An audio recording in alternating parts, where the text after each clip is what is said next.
আসসালামু আলাইকুম। প্রিয় শিক্ষার্থীরা, আজকে আমি আলোচনা করব হিসাব বিজ্ঞানের রেওয়া মিল অধ্যায়ের সামান্যতম অংশ নিয়ে।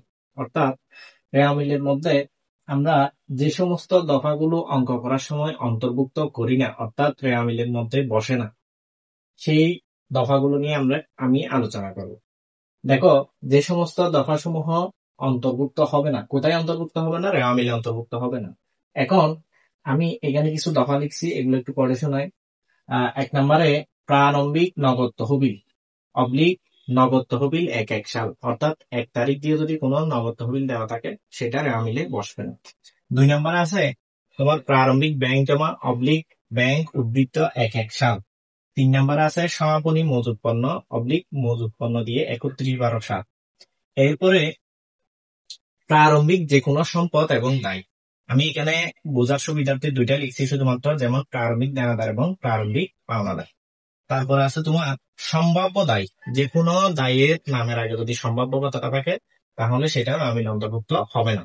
এরপরে দেওয়া আছে তোমার সমাপনী মণিহারি অবলিক অব্যবহৃত মণিহারি। তবে এই ক্ষেত্রে আমাদেরকে একটা জিনিস অবশ্যই মনে রাখতে হবে, সেটা হলো প্রশ্নে যদি সমন্বিত ক্রয় দেওয়া থাকে তাহলে প্রারম্ভিক মজুত পণ্য রেওয়া মিলে না বসে সমাপনী মজুত পণ্য বসবে, আর অন্যান্য দফার ক্ষেত্রে বাকি কাজগুলো ঠিক থাকবে।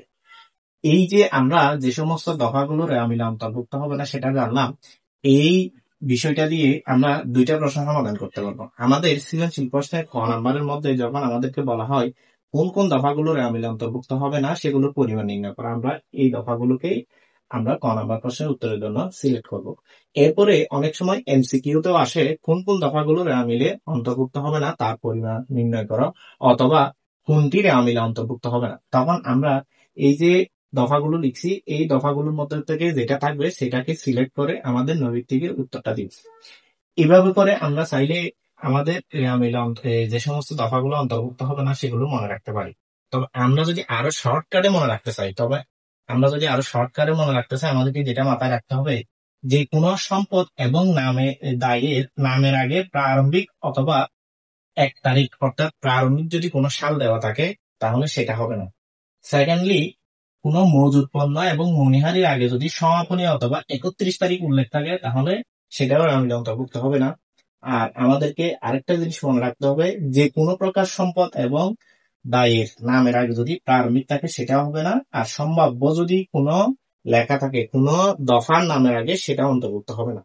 এভাবে করে আমরা শর্টকাটে মনে রাখতে পারি। আমি আবার একটু রিপিট করতেছি, যে কোনো সম্পদ এবং দায়ের নামের আগে যদি প্রারম্ভিক থাকে সেটাও রেওয়া মিলে অন্তর্ভুক্ত হবে না। তারপরে তোমার মজুত পণ্য এবং মণিহারি নামের আগে যদি সমাপনী থাকে সেটাও অন্তর্ভুক্ত হবে না, এবং কোন সম্ভাব্য কথাটা যদি উল্লেখ থাকে কোনো দফার আগে সেটাও রেওয়া মিলে অন্তর্ভুক্ত হবে না। আমরা শর্টকাটে এভাবে মনে রাখতে পারি। ভিডিওটা যদি তোমাদের ভালো লাগে, তোমাদের অন্যান্য বন্ধুদেরকে জানার জন্য সুযোগ করে দিবা। আসসালামু আলাইকুম ওয়া রাহমাতুল্লাহি ওয়া বারাকাতুহু।